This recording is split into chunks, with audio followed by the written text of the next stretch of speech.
One Detroit is on Mackinac Island for the Detroit Regional Chamber's 2024 Mackinac Policy Conference. This year's focus is bridging the future together. Just ahead, we're going to bring you some of the important conversations on the island about the critical issues in Michigan and the importance of collaboration to move our state forward. A special hour-long One Detroit starts right now. From Delta faucets to Behr paint, Masco Corporation is proud to deliver products that enhance the way consumers all over the world experience and enjoy their living spaces. Masco, serving Michigan communities since 1929. Support also provided by the Cynthia and Edsel Ford Fund for Journalism at Detroit PBS. DTE Foundation is a proud sponsor of Detroit PBS. Among the state's largest foundations committed to Michigan-focused giving, we support organizations that are doing exceptional work in our state. Learn more at dtefoundation.com.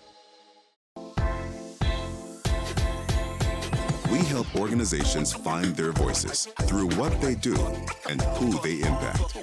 We are VVK PR and Creative, a Detroit agency telling the stories of critical issues affecting the big picture and the small moments. Stories at Skyline Heights and on-the-ground influence. We lead with relationships first, solutions always, and with diversity as our compass. VVK PR and Creative. Nissan Foundation, and viewers like you.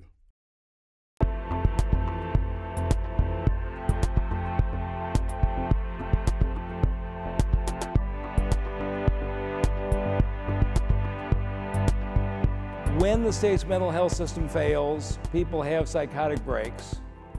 You know who deals with them in this state? It's your police officers. People think Detroit is coming back, they think the state is doing great, and part of it is because you have people from outside of Detroit who have invested money here, who go around talking about how great that investment was around the country. You're never going to have a city do great if it's just the downtown doing great and the neighborhoods are not doing great as well. So maybe you look at a city and you build it from the inside out like we're doing. Let's build a bridge to the future and create a more innovative, prosperous, and strong Michigan.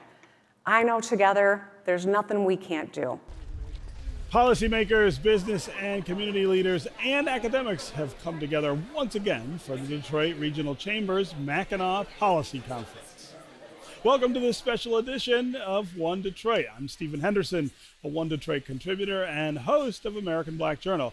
We're coming to you from the Grand Hotel on Mackinac Island. This is our 14th year bringing you coverage of this event, from the conference sessions to the individual conversations right here at the One Detroit desk. Over the next hour, we're going to share some of the highlights. We're going to hear from Detroit Mayor Mike Duggan and Police Chief James White, plus Governor Gretchen Whitmer is going to talk about the state's future.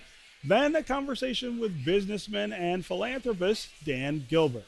Also ahead, an update on the Detroit Public Schools Community District from Superintendent Dr. Nikolai Vitti. And we'll look at the role of racial equity in growing Michigan's population. That's all coming up. But first, I'm joined by One Detroit contributors Nolan Finley, who is the editorial page editor at the Detroit News, and Zoe Clark, who is the political director for Michigan Public. Guys, welcome to the island. Hello. Yet again, welcome to the desk. All right, so what's the headline this year on Mackinac? What is it that we're trying to get done during this 3 days of horses and fudge and taffy? Well, I think one of the things we're trying to get done is translate the policy ideas that people are kicking around up here, into actual legislation. And I think there's a lot of work being done to get the lawmakers, the legislative leaders who are here to actually, and the governor, to sit down together and come up with some sort of consistent strategy. So we're not every few years throwing out everything and starting over. I think there's an appetite amongst the business and community leaders up here for some consistency. And I would say consistency is the key word of this conference. So if you're a business leader, you're up here, what is it that you're looking for the legislature to get done? What are the issues that you want them focused on?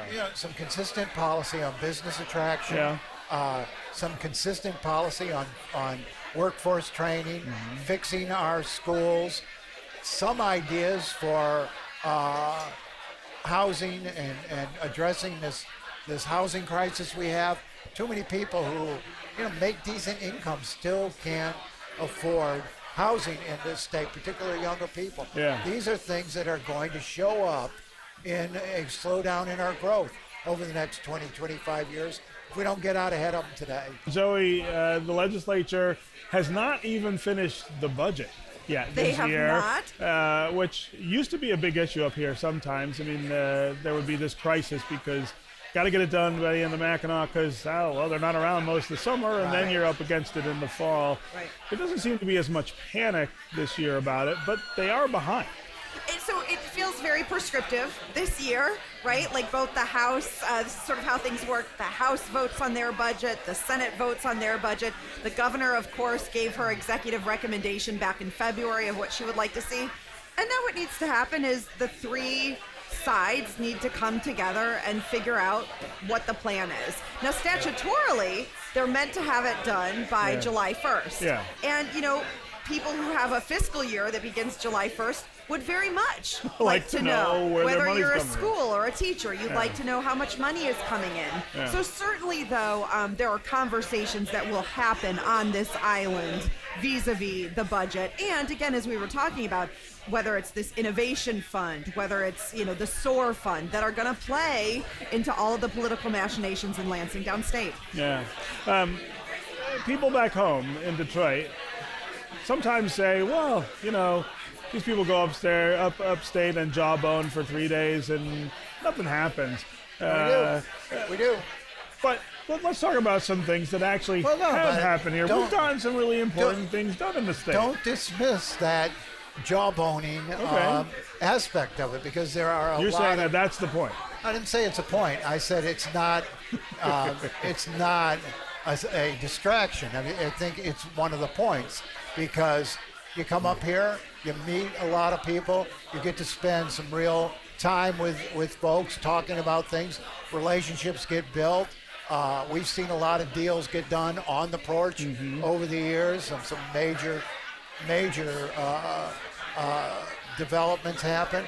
So that getting the people together who never get together anywhere else is not an insignificant piece of it. Yeah. Zoe, what do you think? Well, people at home politically should be speaking, looking look, at? there's things like we've talked about before happening here, the Gordie Howe Bridge, the bankruptcy. I mean, right? I mean, these were big, sort of novel ideas that happened.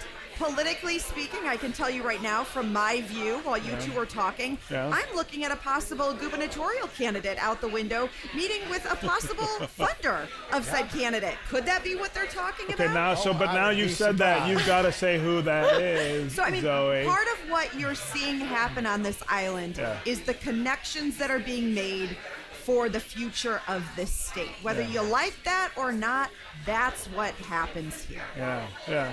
What about successes that we have in the state that we should be building on right now? I mean, when we think about Detroit, of course, we've got a streak of wins going that we haven't seen in a long time. And I talked with the governor Wednesday morning, or the mayor, Wednesday morning, and he is sort of basking in the glow. I mean, he talked about his, right now, right? He talked about his first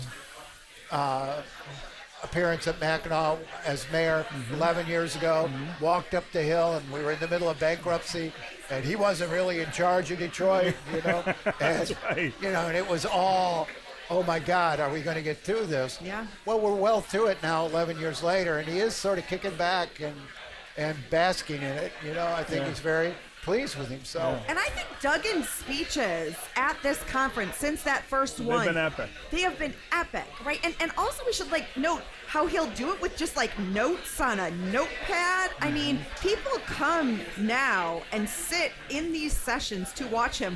And I'll also be clear, not everybody's coming for all the sessions. Right. Again, a lot of folks, they are, but people come in and they come and watch it. And I think it can't not be noted the fact that, again, as we've been talking about, population growth and the city of Detroit and all the work that Duggan has done vis-a-vis the census to say, I don't agree with these numbers. Yeah, Washington Post had Washington Post had an editorial saying he's that right. The mayor of Detroit is right. I talked to him about it. He said it was the last thing he ever expected to see. He's got it pasted across his suit here. He just became a subscriber, too, I hear, at the That's Post. right, a paid subscriber to the Washington Post. All right, quick question. Fudge, taffy? Oh, fudge. Oh, fudge, Cranberry. Mr. Both Henderson. wrong. Cranberry fudge. No, Goodness, you're I not can't believe I taffy. asked you. Taffy. Cranberry fudge. The fudge is gross. So let's start with Detroit Mayor Mike Duggan's appearance right here at the conference. Each year, the mayor updates city and state leaders on Detroit's progress and his goals. The mayor and the police chief, James White, talked about the challenges that are facing Detroit and Michigan. For those of you who come to see the annual PowerPoint, it's going to be a little different this year. And we called it Addressing Michigan's Greatest Challenge. And of course, when the mayor and the police chief are here talking, you know that we're talking about the state's mental health system, right? And we really are. Because when the state's mental health system fails, people have psychotic breaks. You know who deals with them in this state? It's your police officers every single day. And in Detroit, Chief White's actually built a mental health division within the Detroit Police Department because it's what he had to do to cope. The drug shootings, the gang shootings have dropped dramatically. But you know the violence we're dealing with today. Last week, two brothers arguing over who the best performing artist is gets so heated, one shoots and kills the other. A couple days ago, 72 and 75-year-old women sitting at the table, longtime friends, arguing gets so heated, one of them grabs a knife and stabs the other. What we are seeing is a level of violence which, you know, we sit with your officers, your command staff, who say no number of police officers in the world could have prevented that crime. And so talk about what you face now, because this is a different challenge for the Detroit Police Department. You know, it really is. I joined in 1996. I came on the job, like I said, I wanted to be a traffic cop, wanted to reduce crime, wanted to do those things, but I could not anticipate the impact of the mental health system on policing and what we're dealing with and what we're up against. When you look at that 15,990 calls, those are people who called. What about the other several thousand that didn't call? And that's still, you know, representative of, you know, double-digit responses to mental health crisis on a daily basis. So calls for mentally ill and violent, almost 25, 30 calls a week that somebody is mentally ill and violent, nearly always armed, that you are handling. And so let's talk about this. Is this Detroit, or as you talk to chiefs around the state, what are they seeing? They're seeing an uptick. You know, nothing good came from COVID, but what COVID did tell us and show us is the impact on isolation and how it impacts a person's mental health. Now we can't unsee the crisis of mental health in our communities. Every chief that I've talked to has got an increase in numbers, nothing like Detroit, but certainly they're seeing in their communities an uptick of violence. Even in Farmington Hills recently, a brother shot a brother. We see it over and over again. We had, like you said, the two seniors that got into an argument, and the impulse decision making and the inability to resolve conflict is resulting in homicides. So we're in a meeting with the chief's leadership, and a couple of his leadership folks are talking about these murders, violently mentally ill people, and say, you know, it's been like this since Lafayette Clinic was closed. The meeting ends, and you know, this is to me is an attitude of helplessness. The chief walks into the office with me. He says, they closed Lafayette Clinic 30 years ago. We need to stop talking like this is a new problem. He said, I want to start a mental health division within the Detroit Police Department. I want to stop complaining about the problem and recognize the fact that we are the front line. Will you support me on the funding to create something within DPD? And this was, I mean, I was just astonished. What police chief wakes up and says, I'm going to create a mental health department within a police department? But that was your plan. Talk about what you were thinking. Well, you know, we see it every day. And, you know, I say it often, you're not going to arrest your way out of crime. We know that there are things that impact decision making. We know when someone shoots someone because of road rage, that's not something that you can talk someone out of. There's something going on. We know when we're averaging a barricaded gunman a week and someone is isolating themselves in a home with a gun, threatening to kill themselves because their girlfriend or boyfriend broke up with them, that we've got a big problem. So we needed to look at ways that we could, A, safely handle these runs, and B, get the officers the training that they need, because we know we're losing officers. We've got officers that have been shot. We've got officers that have been killed by people who are in mental health crisis. And so this was just a pathway to do something different.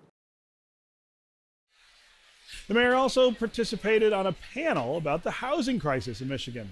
As we look to grow the population, state, regional, and local partners are all working together to address the affordable housing shortage that we have. It's a top concern for agencies that are trying to create safe and healthy communities.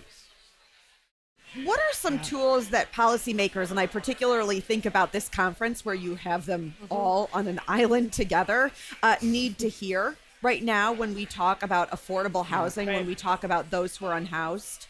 Right. So one perfect example about how policy and poverty is a policy choice is the child tax credit. Yeah. We increased the child federal tax credit during COVID. Childhood poverty was cut in half. We let that lapse, and big surprise, child poverty skyrocketed. And so there are significant policy choices that we make that make affordable housing more difficult. It's really a two-pronged issue. We have a supply issue. We have 40% of renters in Michigan have high housing burden costs, meaning the rent that they're paying is more than 30% of their total income. And we also have significant economic security issues. You know, we have high rates of poverty, and so people frankly can't afford the housing that's there in our state. And so we need to do things, one, to make the supply side more accessible through things like investments in the Community Housing Development Fund, as well as boosting economic security by boosting wages, addressing things like paid family leave, things that really make sure that a family has the resources, which is frankly cash, available to pay for housing. Kelly, in a separate commentary you wrote this year, you noted that affordable housing is not a one-size-fits-all solution. Talk to me a little bit about that and all of the different then solutions that you have to think about and sort of the puzzle of putting them into place. Yeah. Well, everybody's situation is so different. And Monique, some of the things you were just talking about, the different situations and families that we're working with as a state don't fit into that same type of affordable housing situation, whether it's multifamily or single family home, triplexes, duplexes, and working with gentle density. It is very different depending on the family situations. And what we also know is it's not always just about housing. It's the housing and the resources that you can surround somebody with to make sure that they're on a road to self-sufficiency and have the independence and dignity of home ownership, or at least a comfortable housing situation if it is rental. But we're seeing, family sizes are different. That used to be a 4.2 person average, now it's 2.1. That by itself is going to greatly increase the need for affordable housing. And the other part that's surprising me is how many people don't understand who qualifies for affordable housing and what affordable housing is. It's not something that's concentrated poverty, which I hear on a regular basis. It's not at all. And when you're talking about average median incomes from 30% to 120%, that is a broad stroke of who qualifies. And so a campaign we're working on is Neighbors Not Numbers campaign to bring awareness to what affordable housing is, what it is not, who qualifies, because I think people would be surprised. It's your servers, it's your local bank teller, it's your parapro in your kid's school. It's a number of people that have an important role in society that impacts our daily lives that cannot afford affordable housing. Last year, Governor Gretchen Whitmer announced the creation of the Growing Michigan Together Council here at the Mackinac Policy Conference. Since then, the council has identified several strategies to reverse the state's really long-term population loss. One of the conference sessions this year looked at the importance of making racial equity a priority in all of these proposed growth plans. 2018, the Kellogg Foundation produced a report entitled The Business Case for Racial Equity. It talked about the racial wealth gap that we have in our state, and that it's costing our state $92 billion. And that if we close that gap by 2050, the state stands to gain that amount of money. So our role at the Black Business Alliance, we really took that report. The report not only stated the facts, but also gave a roadmap to how do we actually do that work. And part of it is access to capital for minority entrepreneurs. It's business development in underserved areas. And so our organization is trying to do that across the state. And I think it's important to understand that if we are a state that wants to grow and develop, then we have to take on head-on the racial equity issue. And we have to take on just a different lens and perspective to how we are shoring up opportunity for Black businesses, but small businesses generally. People want to live in a place where it's walkable with thriving commercial corridors, and absolutely how we treat small businesses as a state, how we deal with racial equity will help determine whether or not we get to where we're trying to go. Thank you. Dr. Perry, similar to with the first question, particularly with your national lens, how are others addressing this moment, and what are you seeing in this work? Well, first of all, thanks for having me. And this is a great crowd, beautiful crowd, it's packed, so a lot of excitement. What I tried to do at the national landscape is remind people, particularly during political seasons, that the work to maintain or even grow populations go beyond a political season. That this is establishing a policy agenda that enhances job creation, creates better schools, creates housing opportunities, increasing ownership, business ownership in particular. And when you focus on the agenda, you can then you realize what it will take to maintain population and grow population. Here in Michigan, you have a lot of the building blocks for those things to happen.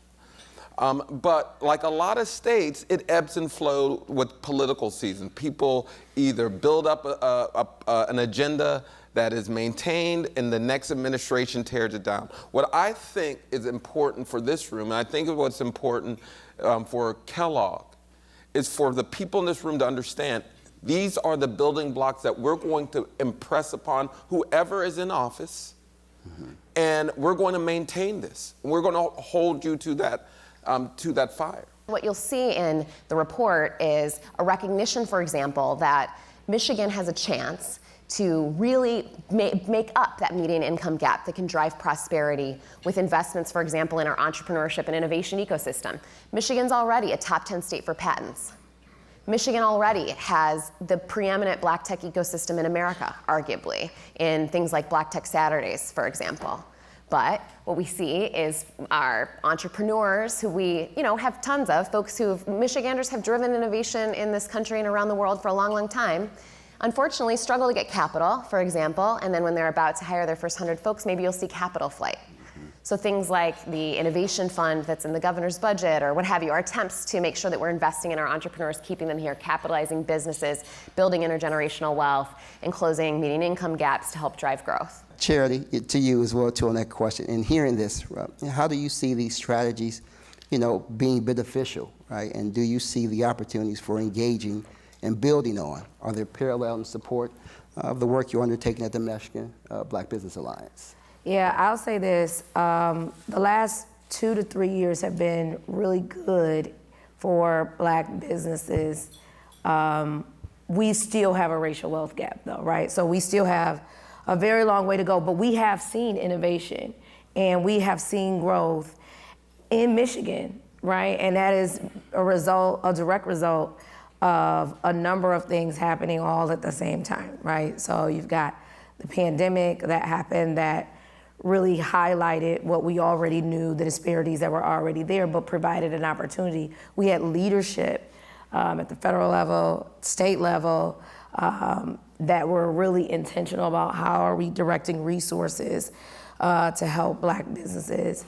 But I am very nervous. Things could change like this, and all of the growth that we've seen over the past couple years, could be taken away. And this is why I think, to Dr. Perry's point, it can't be a political issue. And this is why we have to be unapologetic about calling out the disparities that exist. This year's conference covered themes critical to Michigan's future, such as attracting businesses and jobs, workforce readiness, strengthening infrastructure, and leading with innovation and equity. Governor Whitmer talked about moving the state forward in her keynote address. 2 years ago on this stage, I talked about Michigan in the year 2100 and what we need to do now to set up future generations for success. Last year, I spoke about how we can strategically grow our economy and our population and establish an aptly named council to create a state strategy to meet our population goals. The theme of this year's conference, thank you, Suzanne, is Bridging the Future Together, which is fitting for an island in the sight of the mighty Mac. The bridge is a living symbol of the promise of our state. It is a million-ton monument to what Michiganders can do when we put our minds together to solve a difficult problem. And that's what I want to talk about today. I'm going to talk about the 3 C's of innovation: culture, capital, and creativity, and unveil new tools to build on our economic development record and unleash Michigan innovation.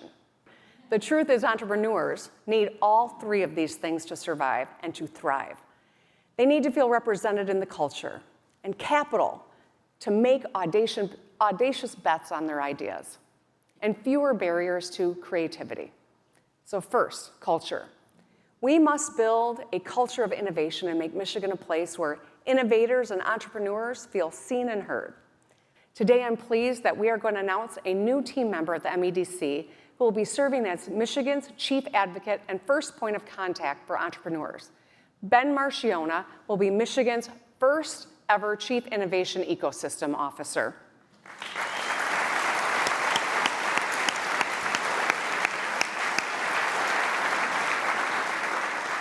Ben's going to help build a community of innovation in Michigan where every founder and dreamer knows they have a voice in state government.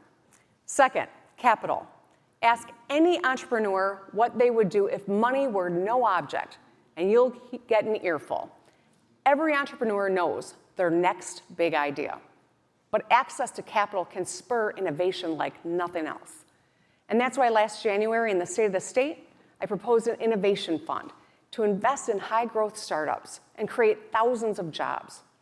Today, I'm excited to announce Pitch Me. Pitch Me will be a statewide Shark Tank-style competition, freshwater style, helping innovators address the biggest problems facing Michigan. Pitch Me will identify a challenge that Michigan innovators will rise to meet.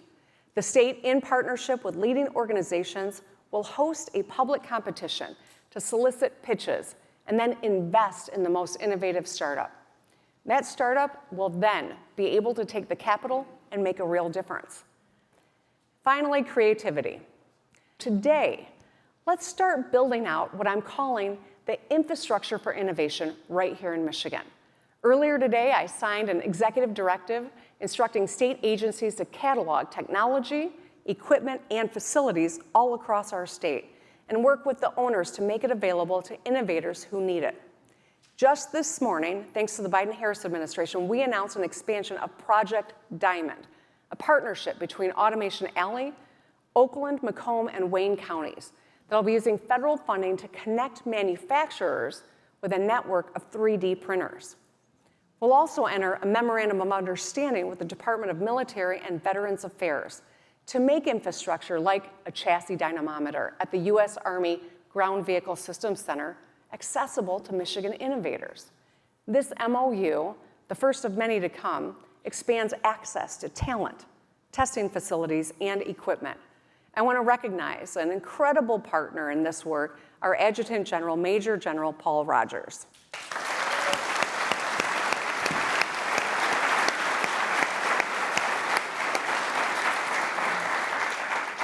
Michigan is going to be the first state in the nation to get this done, and the only one to take such a strategic, proactive approach to open the infrastructure for innovation. Together, these 3 actions will strengthen our comprehensive economic development strategy. The University Research Corridor plays a key role in revitalizing the state's economy and in attracting businesses and talent to the region. It's a collaboration between Wayne State University, Michigan State University and the University of Michigan, and it focuses on research and innovation. We have a $24 billion impact on the state. The universities have almost $3 billion of research. The startup activity is enormous, and we have more employees than GM or Ford. And so I think that universities are going to be the spark plug for the economic engine for the state of Michigan. So Kevin, you are new to Michigan. Tell me a little bit about when you heard about the University Research Corridor, what piqued your interest, and where do you want to see it go in the future? So I'm on a 48-stop listening and learning tour on our campus, just about finished. I got about 6 stops left. I've done that all in about 12 weeks. And one of the questions I've asked each of the deans and senior leaders as I've been on that tour is, how can each of your colleges or schools on the campus contribute to the University Research Corridor in a partnership with the University of Michigan and Wayne State? Because we each bring some unique talent to this. We're focusing on 4 primary areas around artificial intelligence, sustainability, health sciences, and advanced manufacturing. And so I'm glad that we have 4 areas of focus right now. And so I'm excited about the ways in which we're going to contribute collaboratively with the 3 great research universities to have an influence and impact on the economy of Michigan. Well, let's talk a little bit about that collaboration. Sometimes universities can be siloed, right? So talk to me about what it looks like aside from just, the corridor and having meetings. I mean, what does collaboration look like between these 3 universities when we're talking about this research? I can tell you that over the past almost 2 years, the 3 institutions have really been working very hard to identify those areas of focus. And we have major grants now. For example, in the space grant that supports all of the universities in terms of artificial intelligence. And the ROI is already apparent. We're getting collaborative grants, and the magnitude of those grants is doubling almost every other year. Mm-hmm. And so I think it's going to double in AI in the next 3 or 4 years, and it's extraordinary. And that's going to be the economy of the future, and it requires that we work together, because no single institution has all of the research assets that are necessary to give back to the ecosystem. And I'm so excited about what's happening in Michigan. But I'm curious what more universities need to do to get folks at the table having these conversations. President Ono, I'll start with you. What's remarkable right now is that the stars are aligning. I have never been in a state where the governor, the state legislatures, the mayors of the cities are all coming together. And we're developing plans together with business leaders of Michigan. The Grow Michigan Together Council has some bold recommendations that we're implementing. And so I'm really bullish about what's going to happen in the state of Michigan in the next 5 years. Agreed, and I think those 4 areas, those 4 sectors that I mentioned earlier, that the University Research Corridor has decided this is where we bring great expertise, and we're going to even be better when we collaborate more, and it's identifying ways that will attract new businesses and companies to the state of Michigan. That's going to help with the Grow Michigan Together initiative to help with population growth, and we want to be sure that I'm proud of the fact that we place so many of our graduates back in the state of Michigan to help drive the economy, and especially in the healthcare area. As you well know, that there's a shortage of healthcare providers, and the 3 universities among the University Research Corridor placed more graduates in those healthcare fields, especially in nursing, than any other state in the country. Improving education outcomes for K through 12 students is important to our future here in Michigan. Detroit Public Schools Community District Superintendent Dr. Nikolai Vitti gave us an update on the district's efforts to prepare students for success in higher education and in the workplace. What are the biggest challenges that you're facing right now, whether it's short-term or long-term, as you look to the future? Well, I think to answer that question, I'll talk externally and then internally. Externally, equal and equitable funding. I think Governor Whitmer and the current legislature have made strides in improving per pupil funding, increasing more grant funding, concentrating funding on at-risk students. That has helped, but we're still talking about a formula that's outdated and unequal. And I think that it has to be solved. I mean, we cannot go to another conference. We can't get another report about Michigan funding still being inadequate when it comes to public education. So not only is the funding generally still low when you look at comparison to 50 states, but it's still unequal. So the formula has to change by not relying on local funding to initiate the funding process, and then getting to equitable, where we're funding students in need at higher levels so that they have more resources. If we don't fix that problem, then DPSCD will always be challenged with facilities, not having enough money to deal with special education, not enough funding to deal with transportation costs, and really not enough funding to create equal opportunities when you look at poverty and the history of race. Internally, chronic absenteeism, we've improved, but our data is clear. If a student misses 9 or fewer days, they're 3 to 5 times more likely to be at and above grade level, state assessments, and college ready on PSAT, SAT. And so, and then beyond that, I would say the other challenge is just continuing to improve climate and culture. We have schools that are fantastic. You can feel the energy. We do something with students called Love, Challenge, and Prepared. And we have students take a survey where they answer questions about whether they feel loved, challenged, and prepared. And we have schools that are above the national average. And then we have other schools that are significantly below the national average.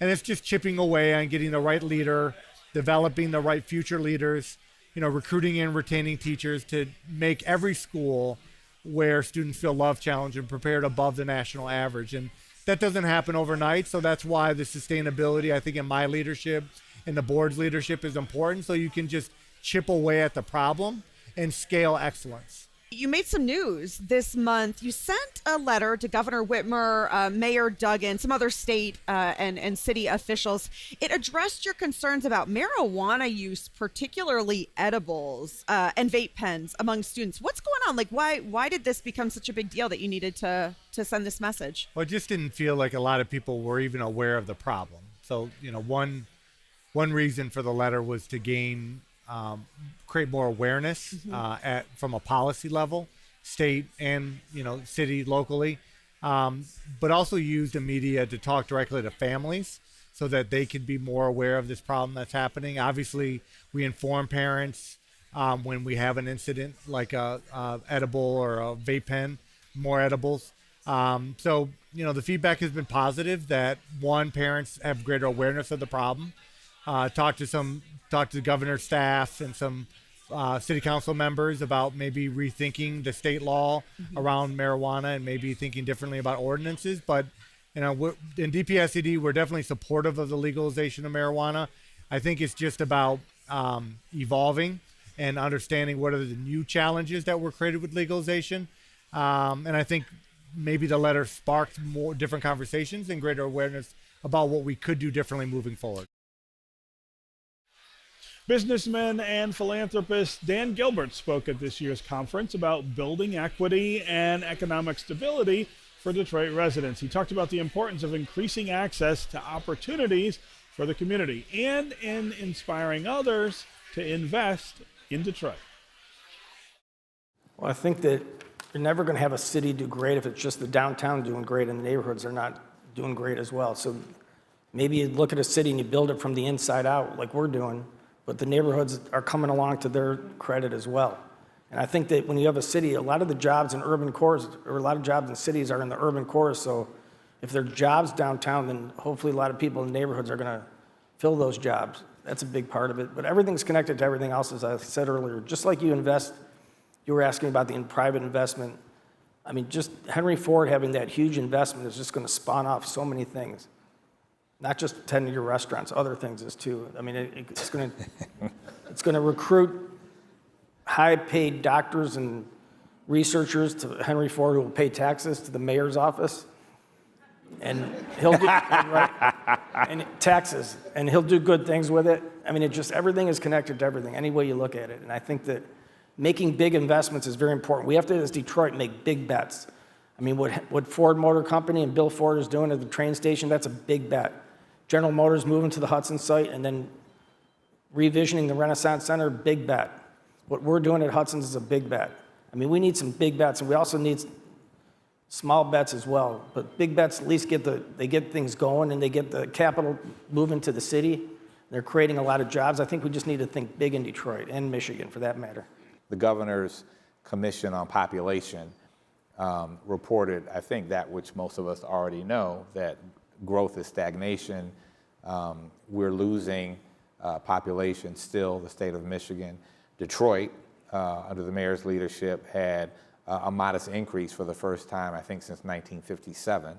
And that's in large part to the work that you're doing. And I'll give you some more stats on the population. So if you haven't read this, for the 20-year period between 2000 and 2020, Michigan grew the population 1% total. The nation on average is 18%.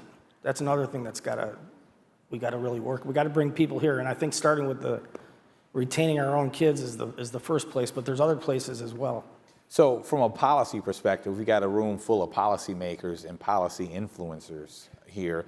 What needs to happen from a policy perspective to allow that to hasten and catch up, since we're so behind?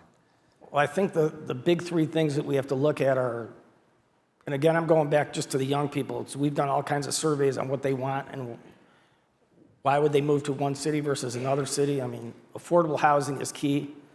And that's just not for young folks, that's for everybody. I mean, we need to have affordable housing. We need to have, you mentioned it a few times, we need to have a vibrant, dense, populated urban area where there's action and where they can have fun and do their thing, whatever they do at night. I'm not going to comment on what they do, but at least a lot of options. You know what I'm saying? Yeah, I'm not going to. And the third one is transportation, I think. All of them want transportation. What specifically, what kind of transportation? All transportation. I mean, I think we need transportation to and from the suburbs, to and from the airport, to and from Ann Arbor, maybe to and from Chicago eventually. We've got to have transportation everywhere. The Mackinac Policy Conference is known for bringing in prominent speakers. U.S. Secretary of Commerce Gina Raimondo was a special guest this year, and the former U.S. Speaker of the House, Paul Ryan, talked about politics and his experiences in Congress.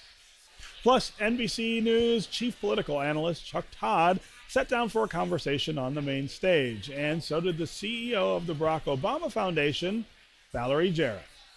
There's a lot at stake right now in this kind of polarizing, toxic climate, political climate in which we're all trying to survive and thrive. And I do think that the strength is on the ground. And I think that one of the things that I have observed here in Michigan, and I said this earlier, your reputation outside of Detroit, outside of Michigan, is great. People think Detroit is coming back. They think the state is doing great. And part of it is because you have people from outside of Detroit who have invested money here, who go around talking about how great that investment was around the country. So kind of drink your own Kool-Aid a little bit and appreciate how great this is and talk about it and broadcast it. And I think one of the qualities that we try to instill in our young leaders, Rep, is to make an impact. And how do you take a great idea to scale? And I know if you look around Michigan, there is so much that is working. And the question is, how do you take those best practices from serving 50 people or 100 people or 1,000 people and take it to scale? And what are the evidence-based strategies that you know work? And that's, again, where I know you fund a lot of these organizations that are just doing that work. And then you've got to talk about that work, and you've got to market it, and you've got to convince people that this is an evidence-based strategy. And people want to be associated with what works. They want to feel like they're making an impact. They want to know that their resources, their time, their energy is well spent. And I think right now it is so easy to recoil into your own kind of comfortable place, because to come out of it can be really uncomfortable. Believe me, I know, having been out there, you face a lot of incoming. If you say, the sky is blue, somebody's going to disagree with you right now. And so you have to have a tough skin, and you have to get comfortable being uncomfortable. And I think this is some place where philanthropy and government can be very helpful. When I worked in the Obama administration, we had a lot of contentious issues, to say the least. And I would invite people in who would call me one-on-one and scream and yell about somebody else, and then the next person would scream and yell about the other person. But when you put them all in the room together and you say, these are the rules, this is how we're going to, these are our rules of engagement, if you will, and they're actually looking at the person who they were trash talking the day before, they're not as likely to do it. And so what you want to do is appeal to people's better angels. And the better angels are in all of us. And I think, unfortunately, just so much of what we see in media and social media is so negative that you lose sight of the positive. And so my advice is accentuate the positive. Don't be Pollyannish about the challenges, but go forth with the strength. And there is so much strength in this state. My goodness, I've never been to Mackinac Island before. How could that be? I'm from Chicago. It's right next door. And, you know, from tourism perspective, come and get the people. And I'm going to go back and tell everybody how great this is. And that's kind of the attitude, is people who come here need to have a good experience. And I don't mean just here, I mean in the state. And then they're going to go out and talk about it. And that's how change happens. And Detroit PBS made some news here at the conference. As you may have already heard, the station is moving back to Detroit in a building in the Milwaukee Junction neighborhood. Now, the Erb Family Foundation has announced it is going to gift Detroit PBS with a $7.5 million challenge grant to help with the renovation of the site. The Erb family has issued a challenge for us and says, we're going to put $7.5 million on the table. Hey, Detroit PBS, let's find the other half. Let's get this done.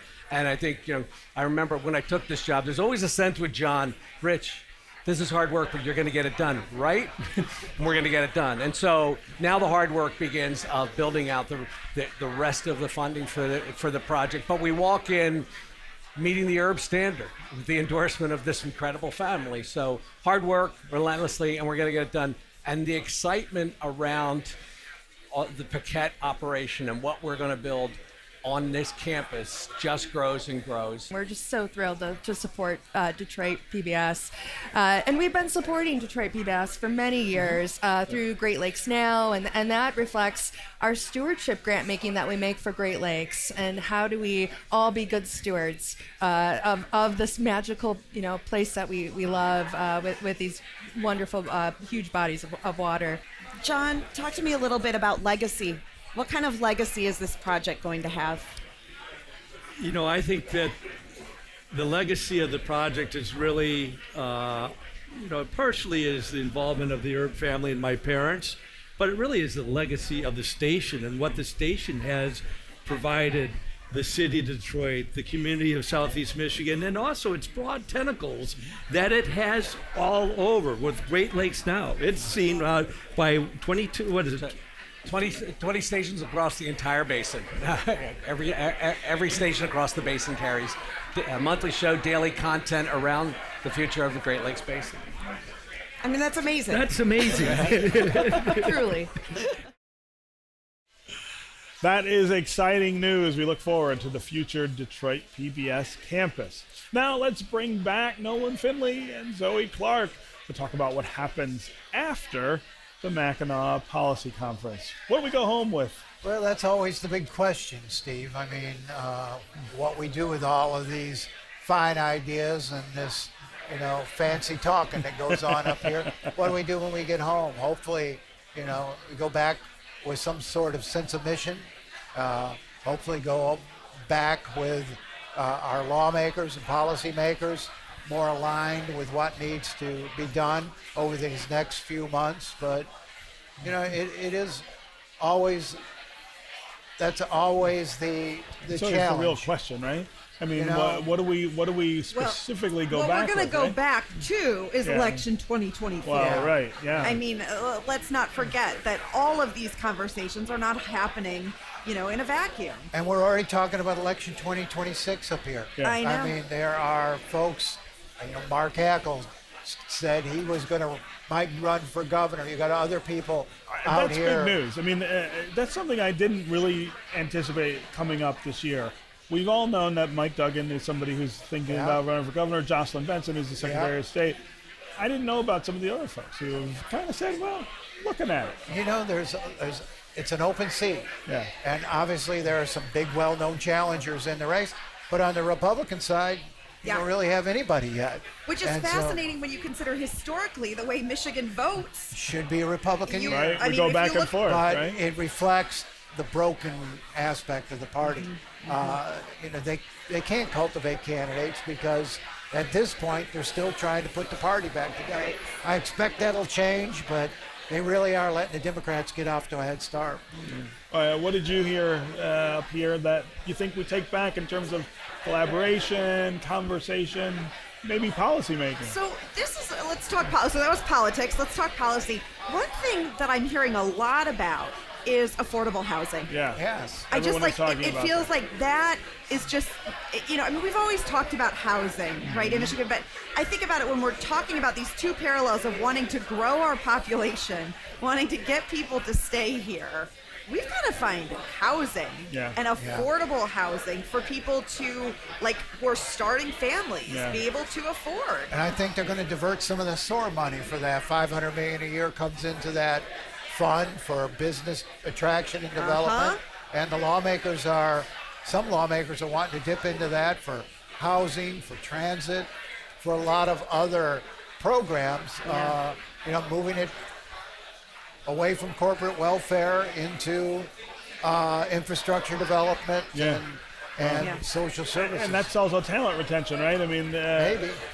What's interesting to me is that the way we use that phrase now, affordable housing. Yeah.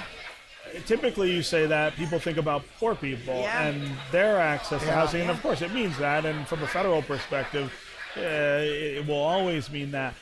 But I get the sense that increasingly we're talking about something even bigger than that, which is, you know, people just being able to afford housing in general, I mean, and to become part of the housing economy. You're talking about young couples looking for a first home, harder with the interest rates and the inflation. I mean, the home prices over the last 2 years have just gone through the roof. Yeah. You know, they're back to pre-bubble era, and you know that's not good news for a lot of these people who are already hit with 24% inflation over the last 2 or 3 years. Yeah.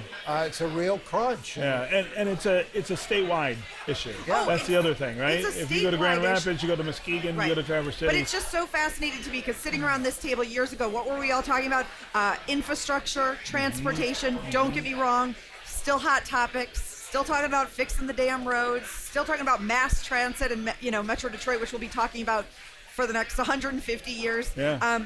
But I mean, affordable housing again goes back exactly to what we're talking about: placemaking. And low-cost housing for every income group was always one of the draws of Michigan, particularly Metro Detroit. You could buy. That's gone now, right? It's gone. You could buy a house here cheaper than almost any place, any major metro area in the city. And now you're like, how much are they asking for that house? Yeah. Last subject, Detroit's wins give us an opportunity to, I think, do more things. But this problem with the Riverfront Conservancy that is still somewhat in the dark, but growing, it worries me.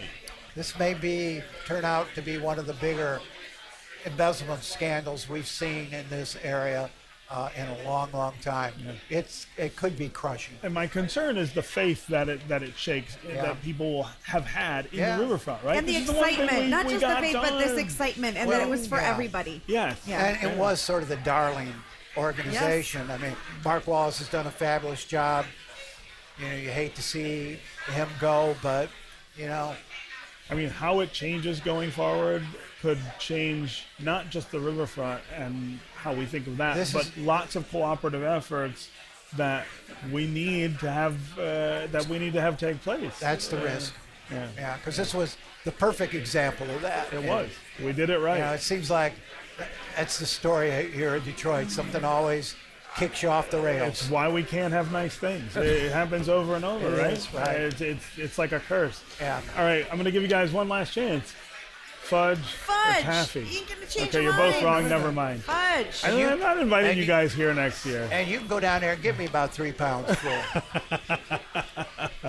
All right, that's going to do it for us here at the 2024 Mackinac Policy Conference.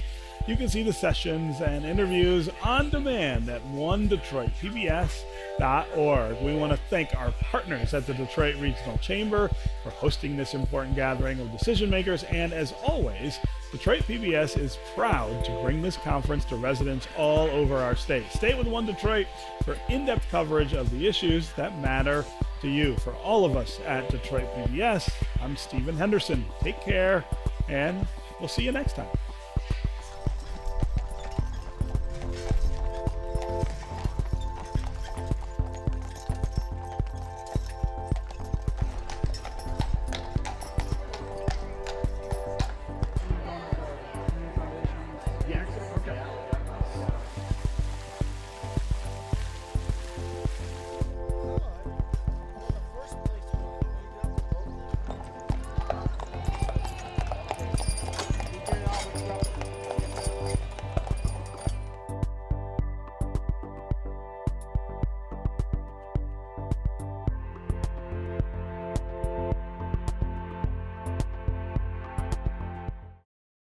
From Delta faucets to Behr paint, Masco Corporation is proud to deliver products that enhance the way consumers all over the world experience and enjoy their living spaces.